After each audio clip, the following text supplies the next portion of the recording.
what I did was I Googled college student experience, and the following items are the first 10 things that came up, and I'm just briefly going to talk about them. So this first item was on a website by this organization, JFF, Jobs for the Future, which in very neoliberal language describes itself as a national nonprofit that does all this stuff, and they have a team and they build for a future that works. So what it actually is it's an organization that's been around for quite a while, and their founding concern was to come up with programs and policies, generally in partnerships with business or other organizations, to help educate underrepresented people for jobs that were going to have a real future, as opposed to, stacking things in big box stores or something. The report cited here is the results of a Student Success Summit conference run by student success professionals. And here's what the report looks like. All right, so just from a discourse point of view, there's a couple of things I want to point out. First of all, I'll start right here. 10 ways, all right? Look at the objectification that's going on right away. These are ways that somebody can make a experience better, and there's 10 of them. You can count them, okay? And it was done by these experts. I'm going to hear a lot more about experts. You'll notice that advisors, success coaches, admissions counselors, career counselors, financial aid reps, tutors, and other student support staff. Notice any particular role missing there, like faculty? All right, so these are all the things that they can do. Now, let me go back to my PowerPoint here. These are questions that you want to ask yourself. What do we mean by a student experience? What do we mean by better? What makes better some kind of good? Who is doing this? How are they doing it? And to suggest some answers, first of all, pay attention to this from entry through completion and beyond. This is going to reappear at the end of the talk. In the end, it'll be the final couple of PowerPoints are going to be about how Hamilton, where I taught for 30 years, is doing exactly this kind of thing. Better can mean a lot of things. Here, what it means is success in some measurable form, okay? And so I should have said more than just success, as retention and finding a post-college career job, or at least a job.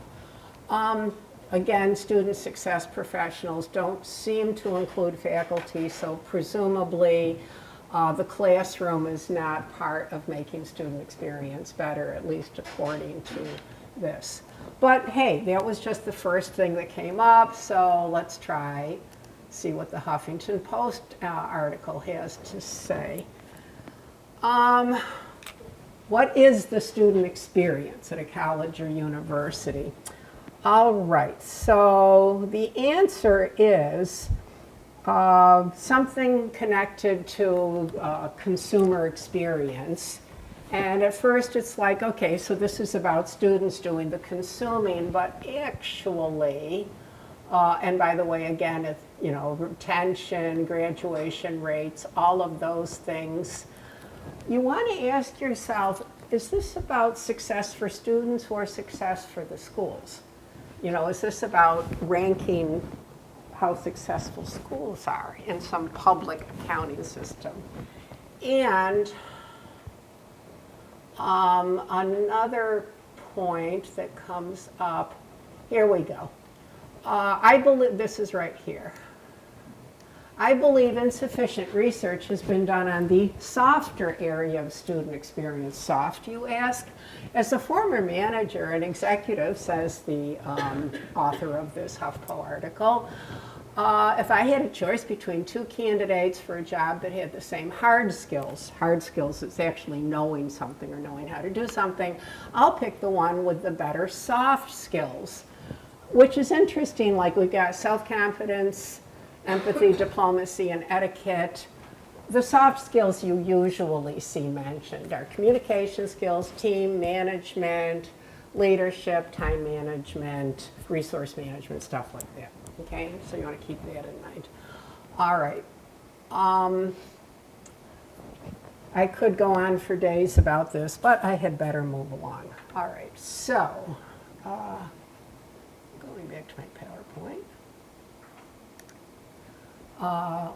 Third item, your college experience checklist. So again, we've got experience as this set of objects that you can check off a list. Take on new experiences, implement a no regrets policy.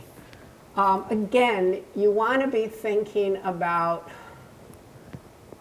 what does it mean to segment and reify certain elements of experience in this way so that they can be put on the checklist. Make sure you consider taking on these opportunities before you're cast out into the, quote, real world. In other words, college is practice for training yourself up in the real world. Okay. So college then becomes this kind of pre-real world tryout. And then here's suggestions for things you should do to prepare yourself. Live in dorms, join a club, study abroad, attend a sports event, partake in a tradition, take a class or two just because it's interesting. Consider switching to the major you're secretly jealous that other students have. This one is very nebulous, by the way, because jealous in what sense? What do you love? Why do you love it? You know, stuff like that. Get to know your professors, because they're pretty cool people. Notice this is all kind of almost like an afterthought. Oh, by the way, while you're in college, you might consider doing this stuff. Participate in class discussion, blah, blah, blah. And notice how these are all, get to know your professors and go on a date with someone who's not your type, how these are all set as if equivalent to each other. All right, so enough of this. All right. Oh, and there was one thing that I forgot to point out. Control F. There it is. This. Get over there. I'm terrible at this. Anyway, what I'm trying to highlight is this word, capitalize, right? Or capital is. Why are you capitalizing on experiences? Okay, so back to this. All right, item 4. This is, Dickinson College, I'm not picking on them, they just happened to come up. They have a strategic plan that enriches student experience, advances the institution, and it's exemplified by their national leadership. This is all quotes off their website, so this isn't even me analyzing it. And here's what their website looks like. Come on, Dickinson, load. All right, the Dickinson student experience. So this language is a little less zippy than the language in the others, but it gets across the same thing. That somehow student experience has to be guided so that it makes the institution look good, okay, and is productive for the student. But again, productive in the sense of, well, we'll get there. Okay. Now, whenever I give this kind of talk, I always get questions, so I'm going to try to answer this question before anybody asks it. But don't you want students to succeed? Yeah, I do, but I want people to think about what they mean by the whole notion of student success. All right, item 5. This is a little different from the previous 4 in that it's about it seems at first glance to be taking student experience into account, but it's framed by all these other considerations like U.S. Department stats on retention, graduation, safety, diversity, et cetera.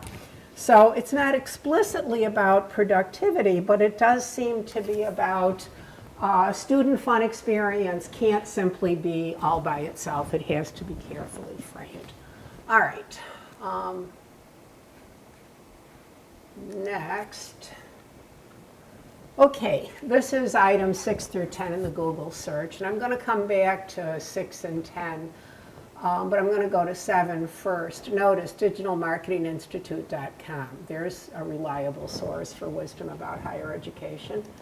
And they tell us that students who fail to graduate are costly to university colleges and training providers, and therefore it's key to prioritize the experience of students, not only to ensure they graduate, but have an engaged and active student base that become energized advocates and alumni. In this article, we look at how educators, it's not really clear if they're talking about actual classroom teachers or not, can provide a better experience in order to attract and retain students. Okay.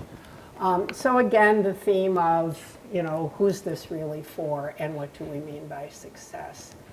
All right, a day in the life of a college student.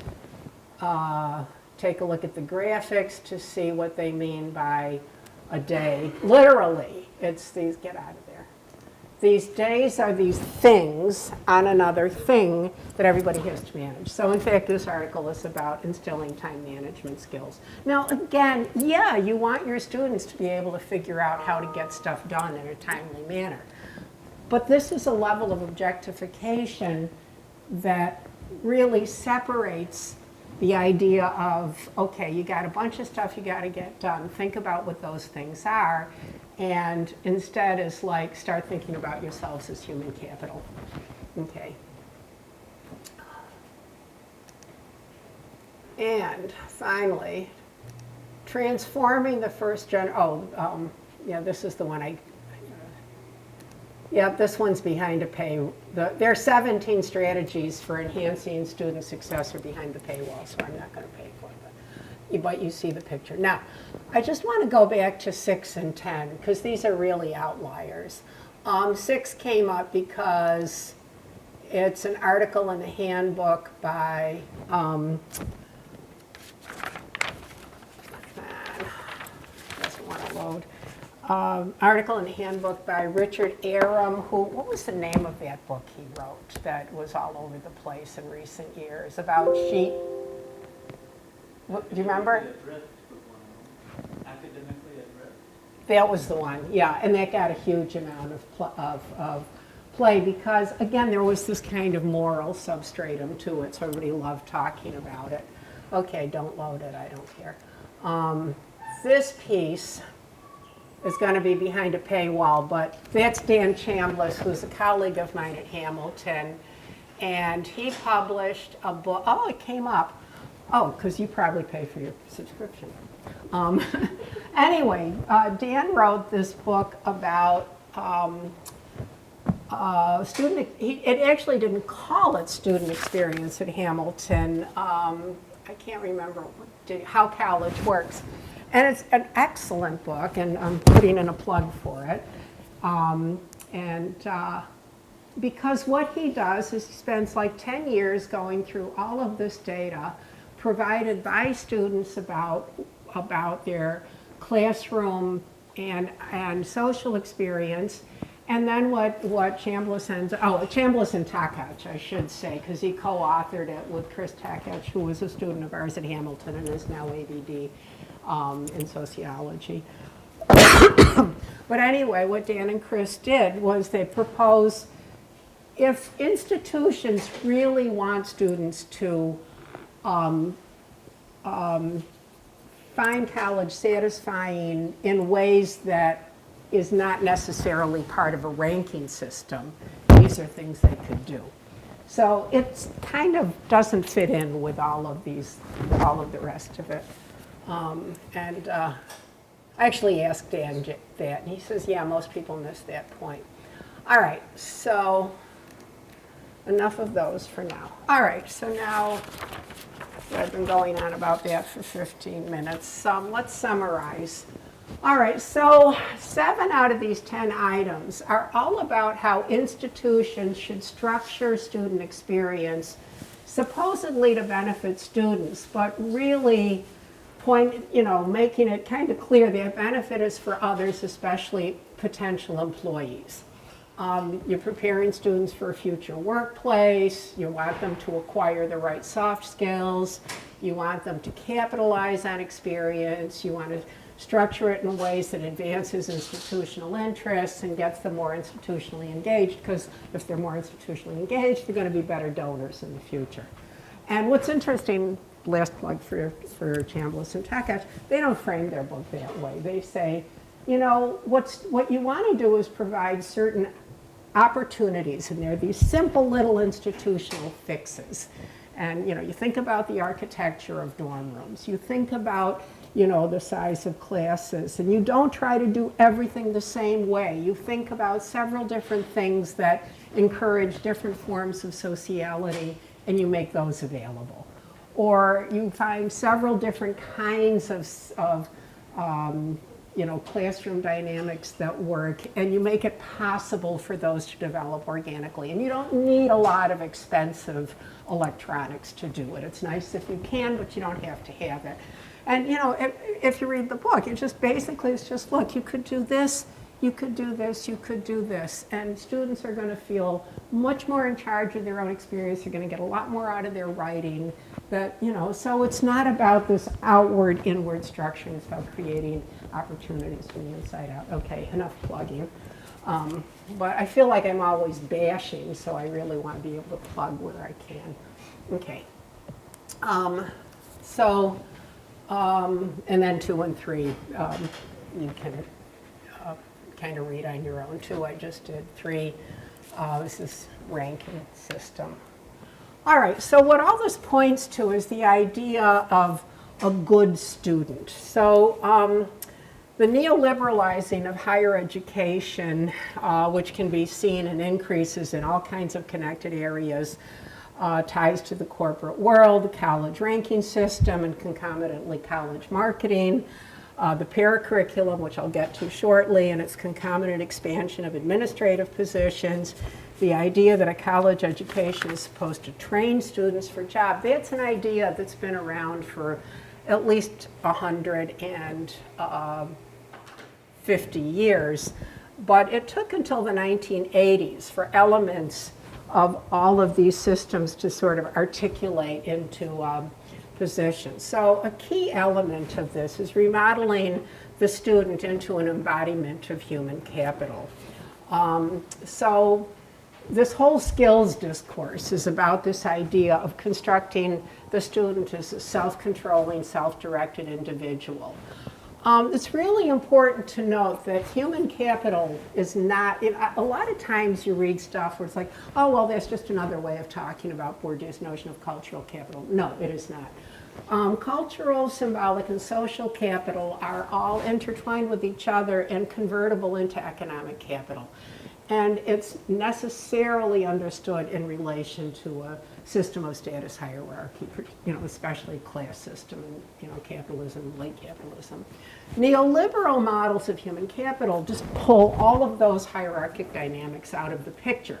So they don't have any explicit recognition of social or symbolic capital, although in possibly the next slide or two, you're going to see a more subtle, I don't think it's that subtle, but a slightly more subtle way of sneaking it back in. Instead, by breaking it up into hard skills, that is, forms of technical knowledge, techniques for doing something, or soft skills, ways of acting that are seen as ultimately productive, you can imagine the individual in the terms that Alana Gershon, and if you want to put in a plug for her 2017 book, which I always forget the name of, damn it, it's a great book, Down and Out in the New Economy. So I highly recommend it. where she talks about the consequences of this understanding of people in terms of neoliberal agency, where you're this individual and that deploys all of these elements of oneself, these skills, as if they were a business, okay?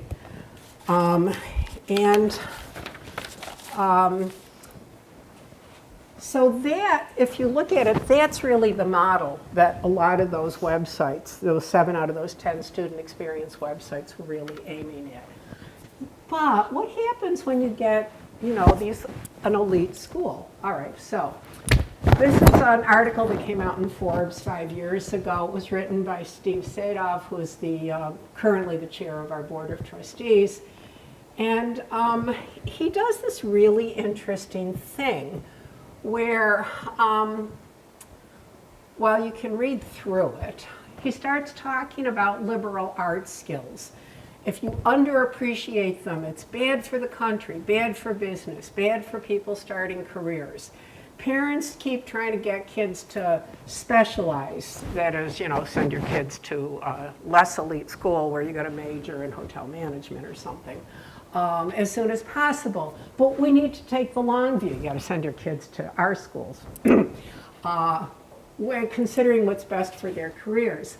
Because a specialized college education leading to a specific set of read hard skills may be the right choice, but most will be better served in their profession by liberal arts education. Then he cites this Annapolis group study, which I really need to look up, showing that liberal arts graduates are more likely to say their college was highly effective in helping them get their first job. I wonder why.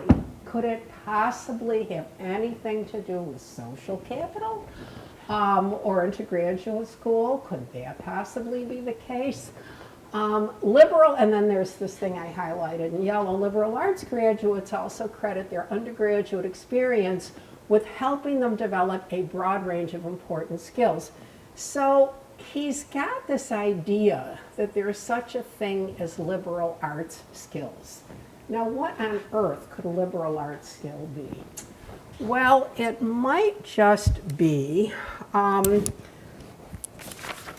set of soft skills that's sort of bathed in symbolic capital, that is this kind of gloss that comes from having association with certain elitely, is that an adverb? It is now. Placed institutions and the social groups in those institutions, which is why Felicity Huffman is in jail. The good student, I haven't got to the good student now, let me go back to Steve. The good student has those skills. The good student personifies what a student and productive student subjectivity should be. Now, the good student is the student that you see on college websites. It's not a real person. They use pictures of actual undergraduates to project a notion of what it is that their school produces. So you can see it on absolutely any college or university website. The images of students that are continually engaged in sports, arts, other productive activities, stuff that's going to have a positive outcome. You're never going to see, like, a kid nursing a hangover. You're never going to see kids trying, flirting and doing what normal people do, wasting time, imagine you're 20, what are you going to be doing in your spare time? No, it's reports on internships, research, volunteer projects, all obviously stuff that'll get you a good job and make your school look good. And I stress these are projections and images, not actual human beings. I published this article in 2014 on the good student, and I was working on it while I was teaching this class in semiotics. So a couple of the kids in the class had been tour guides. And so we got talking about them because, of course, the job of the tour guide is to point out all the sort of good studentness of the, of the college. And so I, I said, you know, so what kind of messages do you get about what you can and can't show? And they said, well, we're only allowed, Hamilton used to have fraternity houses, we can only talk about them as part of the college's interesting past, but we're not supposed to talk about the actual fraternities. They've all been converted into administrative or residential buildings. She said, we can talk about certain aspects of athletics and not others. So she said, so the two tour guides were telling me, yeah, there's a lot of direction that's all about good studentness that goes into that, you know, giving tours. And the other thing that came up in the same, you know, I taught a couple of semiotics classes where this stuff came up, was that the same kid, you know, could be somebody that absolutely everyone knew, and they knew what a pain in the ass this kid was, but the kid made good copy. So you would find pictures of so-and-so, and you might know that this kid's a freaking drug dealer, but there he is toting, you know, video equipment, and he looks like some kind of interesting hipster cinematographer or something. So they become kind of this, you know, reconfigured image. All right, so anyway, that's all backstory. All right, so that gets us to the paracurriculum. Richard Handler at Virginia does a lot of great stuff on anthropology institutions, has talked about these as phantom innovation. And it's made up of these activities that are developed to reside outside of but parallel to the regular curriculum. And this is from an Anthropology News article Handler published about 11 years ago. And this is sort of the money paragraph for me. It's like, who creates these? Top administrators. Why? To garner a certain kind of financial support, and in particular, financial support from charitable foundations. That's really critical. They're aimed at students, parents, donors, but parents and students don't actually necessarily buy into what they're supposed to do so much as the foundations. They tend to be about creating special undergraduate experiences, like a certain kind of seminar, idea of undergraduate research, where you're not actually learning to do research, you're learning how to create a product in a certain framework, and so forth. Handler, he's got a terrific chapter on it in that book that's been going around, where he starts with Thorsten Veblen in, you know, 1904, I'm going to point out. These activities, and whether these activities work or not, who the hell knows, but they focus on aligning student and institutional workplace interests. They're certainly meant to shape student subjectivity in particularly neoliberal ways. I don't know if they actually do or not. And, you know, it's really hard to figure out how to measure outcomes, although I'm going to, you know, go on about it at some length. But what it's really about in another way is displacing, this is particularly Handler's point, it's about displacing the role of faculty in all of this, and it's cost-cutting measures for institutions. Look, we have all of these programs that do all this stuff for students, and we can pay people peanuts, and we can still claim that we're doing all this stuff. And it's particularly, well, he's at Virginia, so he's writing about this from the point of view of a guy who was in the Dean of Faculty office for 10 years. But it's all over the place. You know, you're here, I'm sure you see it all the time. Okay, engineering the good students. All right, so this brings us to first-year experience programs and neoliberal studenthood. These programs started developing in, I would say, in the very beginnings, or around 1970. They really start developing in the 80s and 90s. And then, starting 10, 15 years ago, they start moving from big public university with retention issues into, you know, little elite schools with no retention issues at all, but it's a good way to get money out of foundations. So what are they designed for? To ease the transition, help students develop the right kind of bonds with each other in the institution, develop some kind of identity with the school and their classmates, pull them away from unproductive social distractions, not just like partying, ease the academic transition, learn how to act in ways that are going to help you operate effectively in an academic environment and not spend all your time having fun. And here, shout out to Chase LaDuce, my colleague at Hamilton, and the book he wrote about Miami University of Ohio on, oh, God, I'm terrible at names. I read 90 versions of this thing, and I taught it for years. House Signs and Collegiate Fun. Yeah, so I highly recommend it. I couldn't tell you the name of my own books, so this is not, I just don't remember names of books. Okay, so this first developed at University of South Carolina in their 1972 University 101 course. And here I'm just quoting a bunch of stuff off of their website.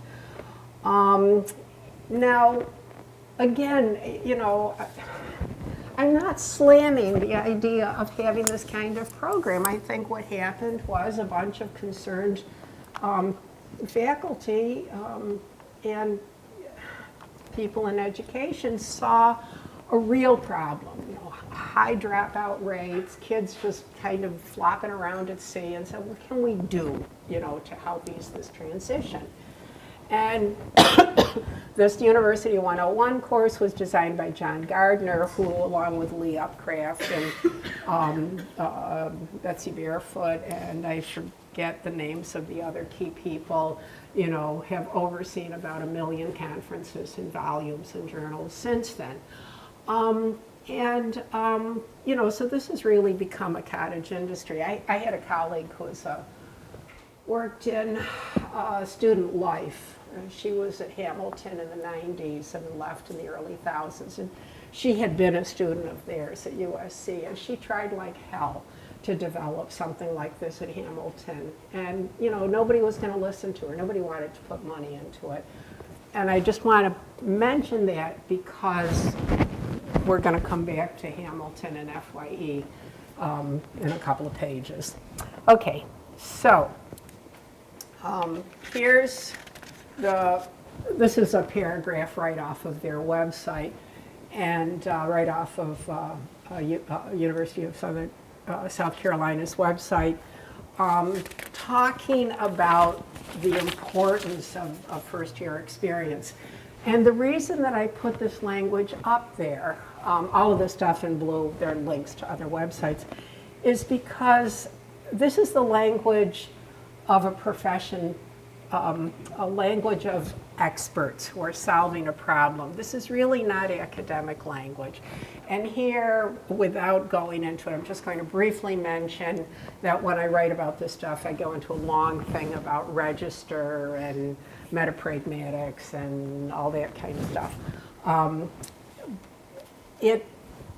What I do want to draw your attention to is that it, in many ways, fits what Andrew Abbott, the sociologist, has talked about as the language of the professions. And Summerson Carr also writes about the language of expertise in ways that really converge. So, go to this. Professions are based on a task, a human problem that's amenable to expert service. You diagnose problems as cases or types.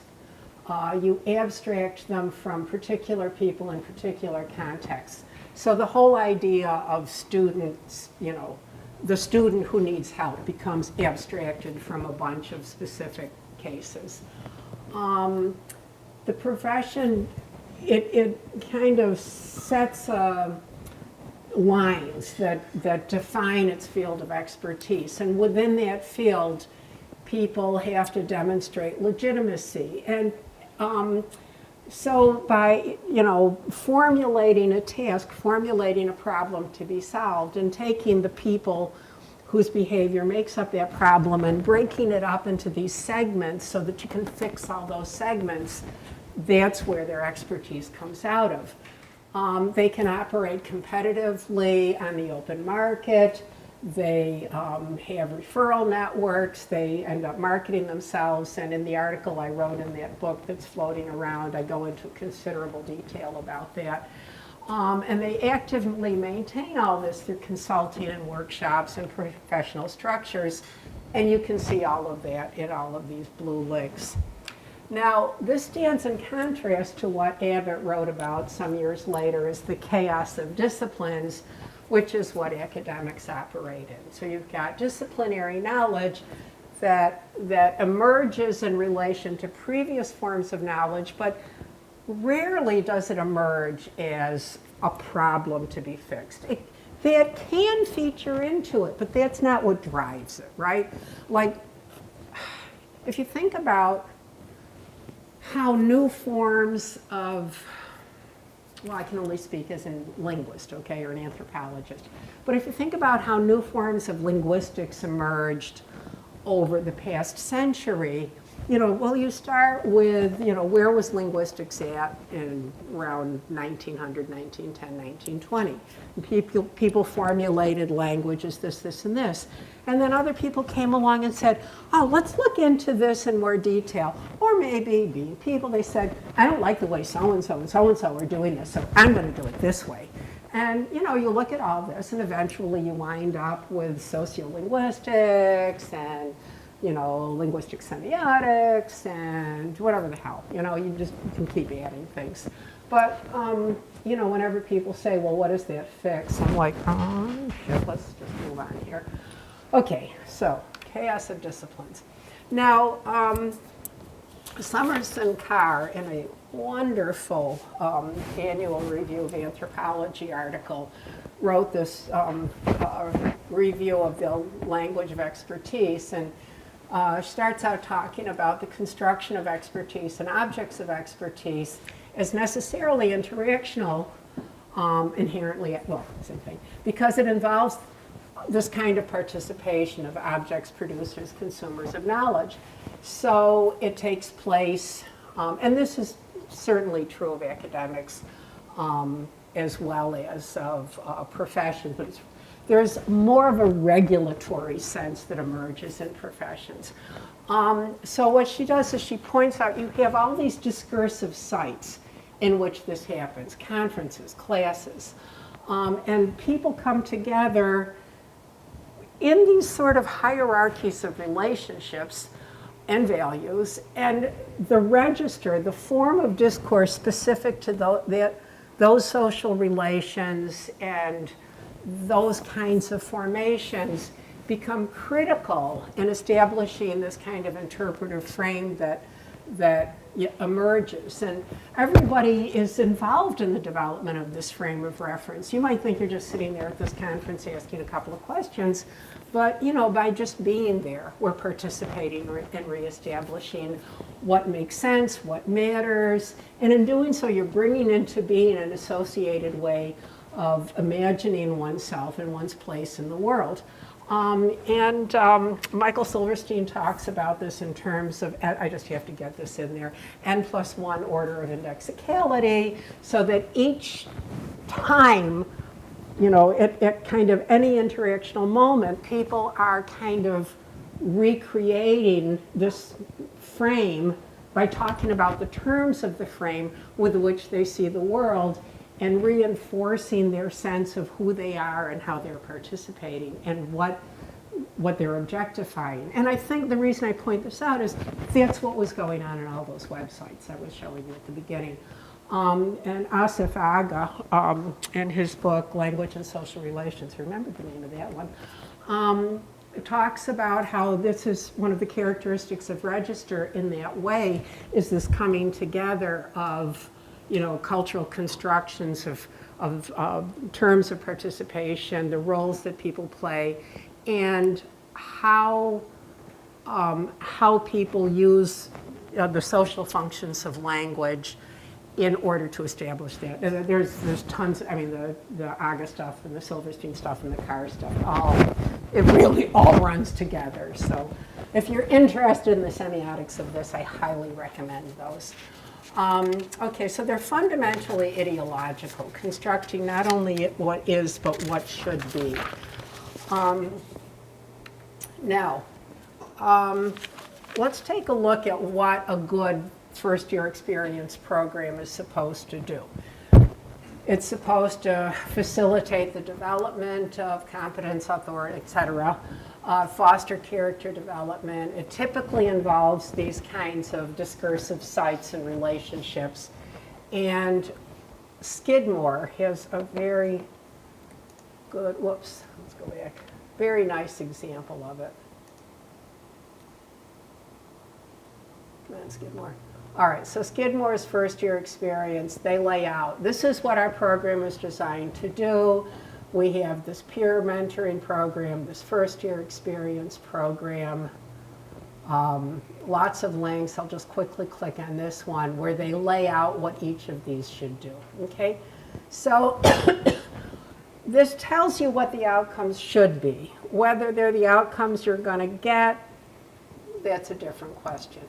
But I mentioned Skidmore because they do a nice job laying it out, and their program looks a lot like ours, and for reasons I do not altogether understand, as you will see, ours doesn't really look like that.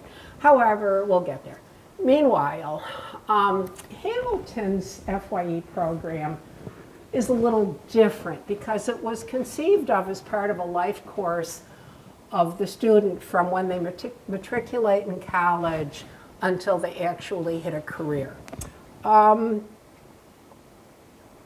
at this point, I just want to point out, I mentioned, how do you measure the success of an FYE program? And the answer is, well, it really depends on what you want to get out of it. So if what you want to do is raise retention rates, that's what you measure. Hamilton has no issues with retention rates. Neither, I don't think, does Skidmore. So at Hamilton, it's about, it was really nebulous until this whole life course thing came along. And so now it's going to be measurable in terms of how do you measure this life course? What the hell is this life course stuff? Well, as an upper-level administrator confirmed to me in an interview in 2013, the college's trustees saw this first-year experience program as something we needed to do, partly because our peer schools were doing this. You know, that is that little group we measure ourselves in terms of in the rankings. But they also wanted a better developed career development program. They were making big investments in that. They were forking over big bucks to set up these residential clusters. And they wanted the school to get a bunch of money from major donors to support the administrative structure. And this would all be something they wanted faculty to buy into, although having said that, you know, they never specified how, and I can't say there ever was much. So here's the piece of reporting about the money. Come on, don't do this to me. Because I really want to show. Load. Okay, so AVD Foundation grant, support for FYE. $250,000, 3-year pilot phase. Now, I just want to point out this language. This will, right? They're predicting the program will do these things, instill a sense of belonging, provide the necessary academic and social foundations. Somehow it's loosely linked to diversity. The way it worked is there was an establishment of an associate dean of faculty position, so they paid the salary for somebody to be, an associate dean of first-year experiences. I interviewed her too. Let's see. Then plan to raise or invest this residence hall renovation. They got that money from the trustees. Let's see. Encourage teaching first year courses that stress all of these liberal arts soft skills. It's not just oral communication, it's oral communication flavored Hamilton. Let me see, where do they have, I don't see, I must just skip past it. They paid for a dedicated student life position for an assistant director of orientation and first year programs, master's required, dedicated librarian for first year programs, MA required, it's probably up there somewhere. So these national searches and required master's degrees signals a deployment of expertise in all of this. And they also provide support for, I went over all that. Okay, now,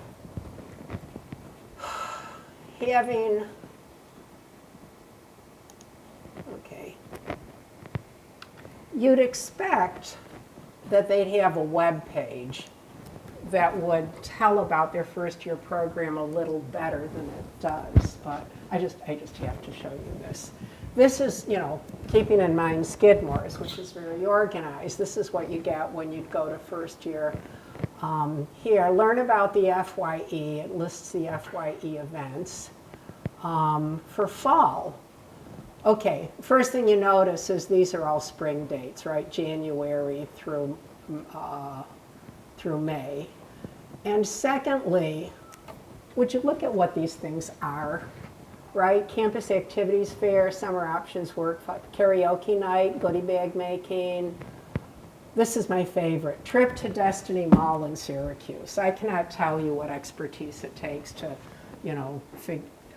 why is that even a thing? Anybody with a, and Destiny Cafe Mall. I'm from Syracuse, I can say that. All right, so apparently the FYE itself is not important enough to get anybody in, the Office of Institutional Advancement not to do a half-assed job on the website. So what is it that does matter? Oh, it's the outcomes page. So this is where all the effort went. Now, before we get to outcomes, I just want to say a couple of things about what the Associate Dean of First Year Programs had to say. She said that how predetermined FYE planning can really be is really an open question. She said there's threads running through the various initiatives, but to what extent can you plan those threads in advance or predict the results? To what extent can you make decisions about curricular initiatives beforehand? She noted that while faculty should be encouraged to think about what makes a course truly first year and not just limited enrollment, and think about creating a liberal arts perspective and making best use of resources, that's something that you have to kind of leave up to them to do. A program that addresses the whole student should have policies and procedures that encourage creative approaches and foster collaboration without overstructuring. But she said if you overstructure it, what the hell's the point? In other words, she's kind of saying the same thing that Chambliss and Takich were saying in their book. Create opportunities. Allow students to, be able to, work out for themselves what works. However, back to outcomes. Since it's impossible to structure what actually does happen, what you do is you create a way of looking at something that you can talk about as outcomes. So these are the pages that we wind up with. All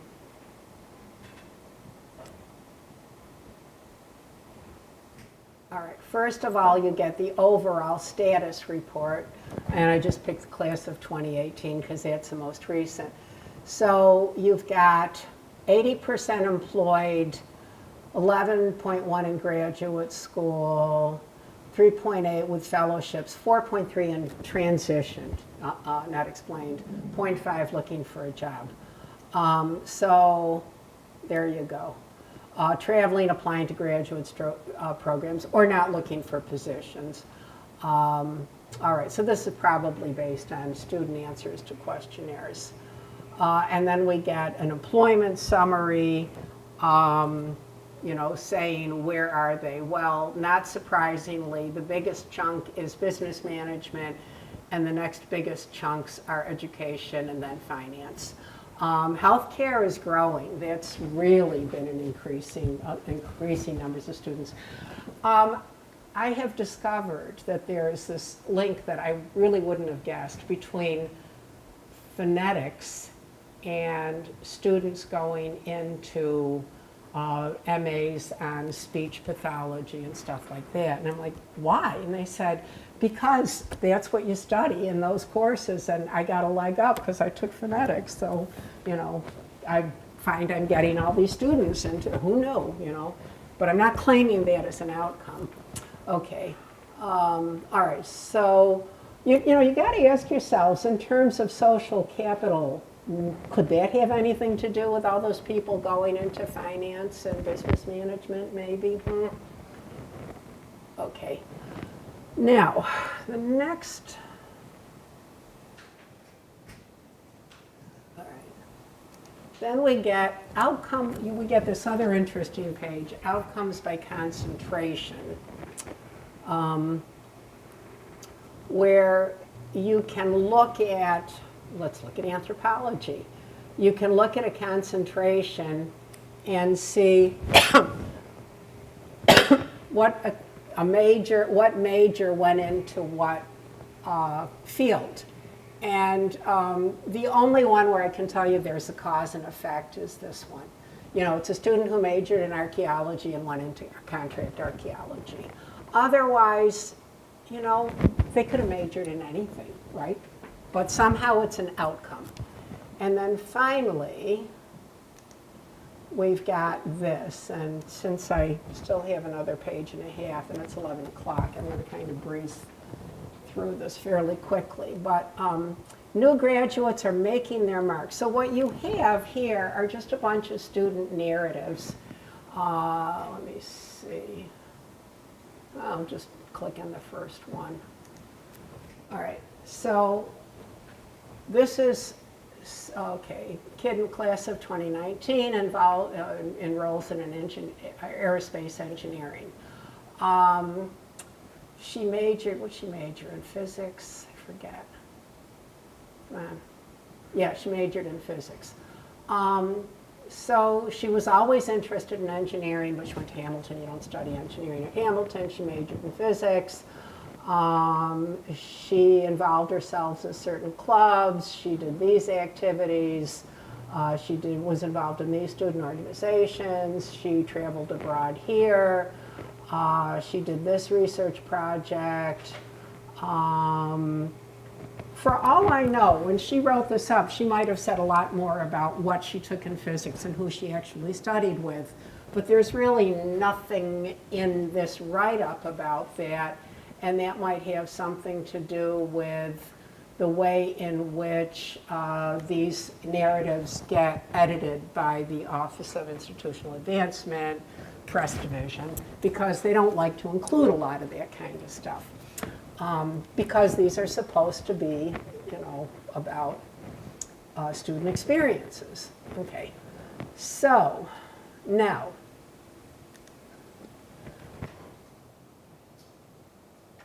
where does this leave students who are not white and or not middle class? Well, these constructions of good students are based on a kind of generic middle class student that's unmarkedly white. If we go back to, if you go back to those narratives, and you click through the narratives, you'll see every 4 or 5 or so, you'll click on somebody who's, and I'm putting this in quotes, Black, Asian, Latino, and there's little markers that are in there to make sure you get the point that these are diverse students.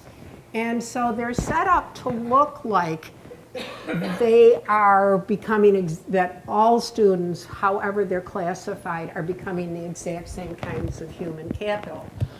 But if you come into Hamilton from a working class background, especially if you're a student of color, you don't come in with all of the same social capital. And it puts a particular burden on the students coming in, particularly if you go back to the idea of soft skills and human capital. Soft skills are basically about setting students up as compliant. And I would say that for Latino, and even more for black students, I think there's got to be a really problematic position of looking compliant, looking like you're going to be a compliant employee. And this is not an angle that I've really examined as carefully as I could. And I think this is something that deserves to be looked at more.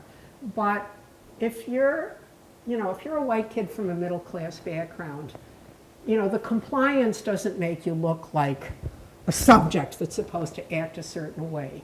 If you're a black kid from a working class background, being compliant has got to locate you in such a way that stuff that a white kid could do or say that would get ignored, it's not going to be ignored if you say it or do it. And so there's nothing about the system that levels that inequality. Then the other thing I want to point out is that faculty don't have much of a role. They can be suppliers of content in the form of mentorship or first-year courses, but they're not problem-solving experts and career developers. They don't think in terms of soft skills, even if they talk about it to some degree that way. And so, they're like kind of stuck into all of this around the edges. So, to conclude, and I think this takes me to just over 50 minutes, actually 55 minutes, sorry. So we're back where we started with that list of search results. If a college experience is imagined here are ways for students to become human capital, what actually gets taught in the classroom doesn't matter. If it's an aggregate of individuals rather than a social formation, that leaves structural inequality out of the picture. Experience winds up being constructed as these segmented elements that add up to an autonomous individual that does not take into account any of the structures that shape actual social experience, which is actually the point that Dan and Chris were trying to make in their book. And it takes place in liberal arts education, which presupposes social capital. It generates symbolic capital so that students from non-elite backgrounds mostly end up playing catch-up. If the success of first-year experience is measured in career outcomes that make the institution look good, then despite whatever neoliberal rationale gets spun about each skills bundle constituted unit of human capital being equal to each other such unit, the fact is career outcomes do have a hell of a lot more to do with social capital. Okay, that's basically it, and I didn't leave a huge amount of time for questions. I think it was a really good focus of looking at the student experience for the ones who come residentially to a campus as undergrads, and our campus is building an undergraduate online degree completion program. And so as you think about online degrees in the undergraduate space and focusing on students who actually are quite focused on career outcomes as their number one goal of completion, one of the questions and conversations we've had around this, just to give you a little bit more context, is what's good for our online students is actually also very good for our residential. And so that idea of experience and opportunity that Chantis and others have, that you argued, is all about, you can get it through the residential space, but you could also get it through the digital space. Like, it's not a one size fits all. Yeah. We shouldn't be creating this just for this segmentation. We should be creating it for all of our learners because they could all benefit from it. But I think that the conversation around that transfer learner, that adult learner, that, I hate the word non-traditional, but that's what we've got right now, learner, is becoming a larger segment. And how does it change some of the arguments we have around the student experience argument when they're coming for very different reasons and they're not on campus? And they're not 20 years old. And they're not 20 years old. My sense is that whoever comes up with these plans and this language,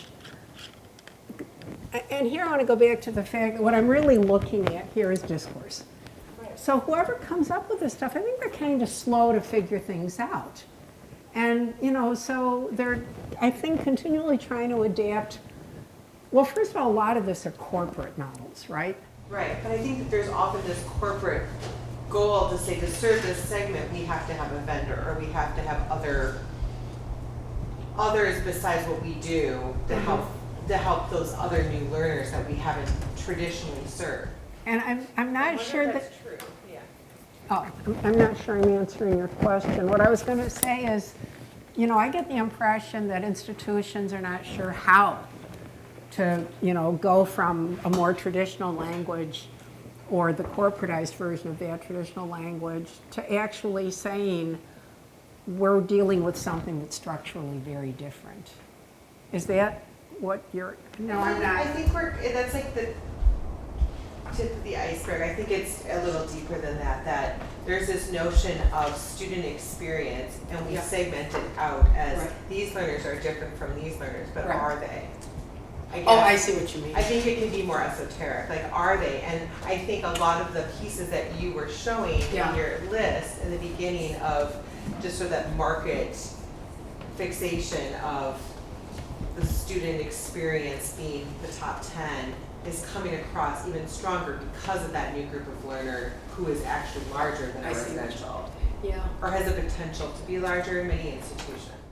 The answer, what I find myself wanting to say is that my sense is that institutions have a really hard time recognizing what a student is. And so there's these models of studenthood that get lodged within institutional spaces. And being able to recognize, and they're based on only looking at certain pieces of something that's recognizable as a student or as an experience. So being able to recognize how, if I understood you correctly, how non-traditional and traditional share a lot more interests is something that it's like somehow they have trouble with those categories. Somehow those categories don't seem to be recognized, or it's like, I'm floundering here, but I think I know what you mean. I just don't have the language for it. But it's like if you're going to think of a student as made up of certain segments, then when you have to recognize something that's radically different, it's like they end up trying to, move those segments around rather than saying, let's ditch the whole thing and actually think about what it is people are trying to do. They have the first year of orientation with we call it SOAR here.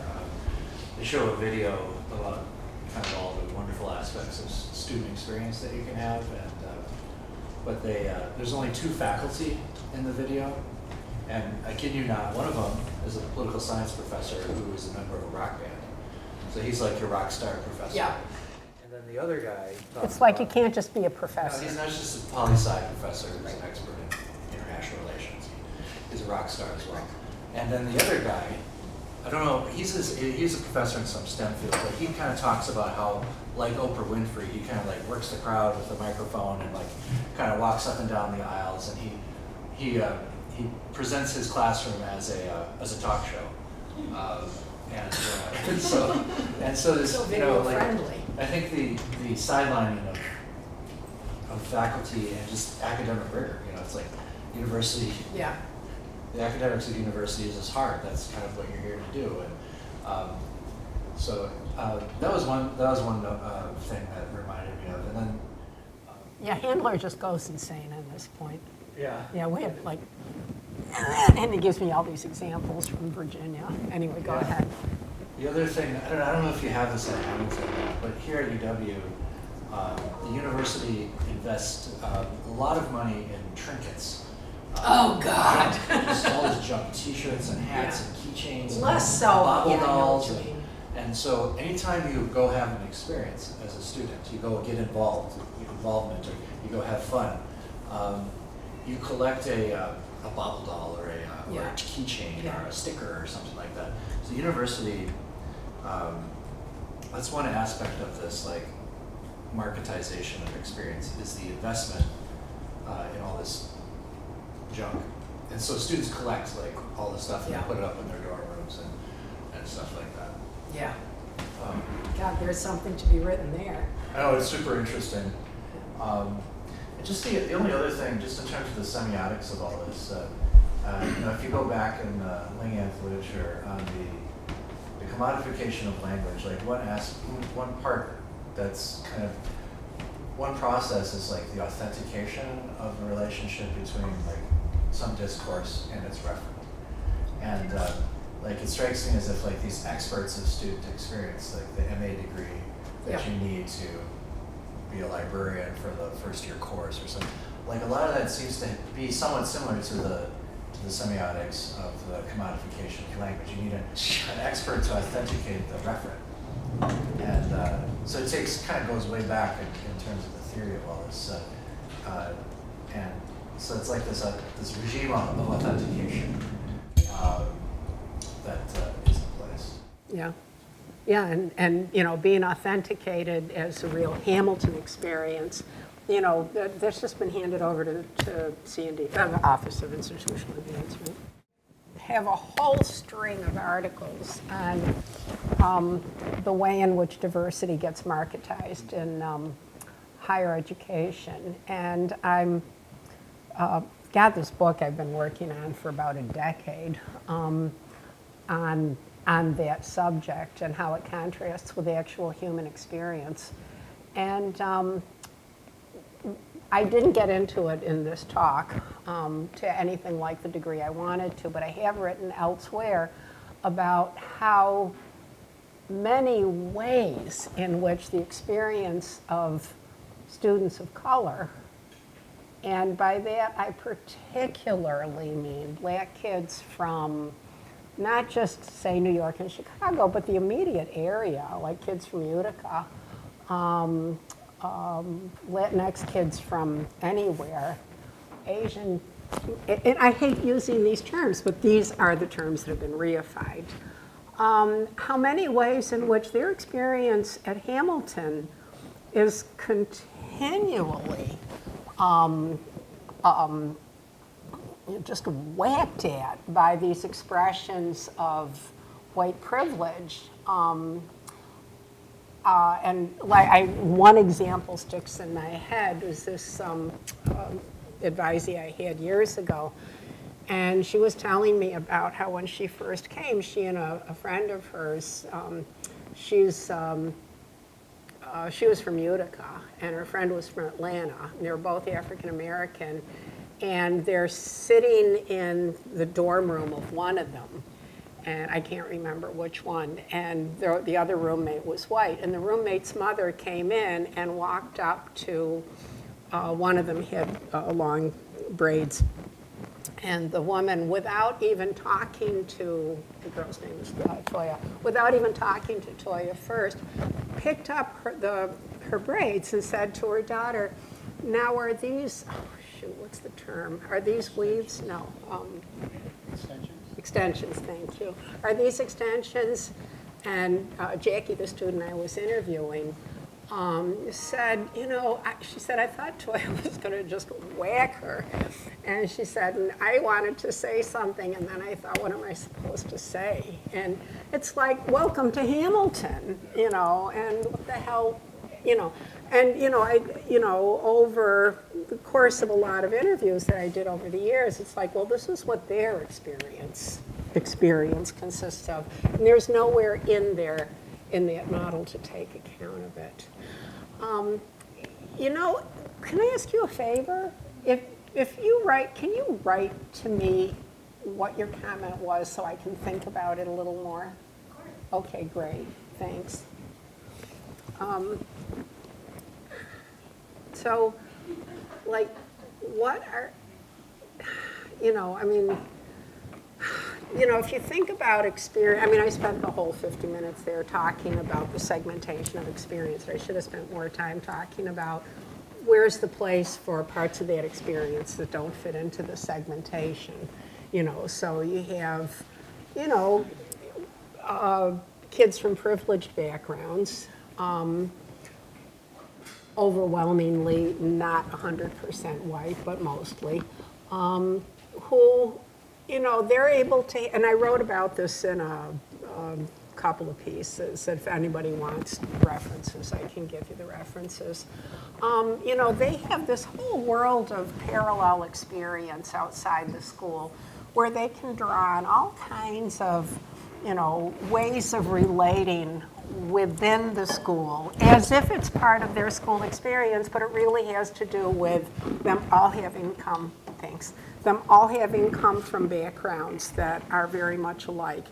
And then you have the kids who are basically recruited to be the diversity providers for the school, and they don't have access to that kind of background, and they can't be part of that experience. And none of this counts as experience in this model. So, there, I got that in.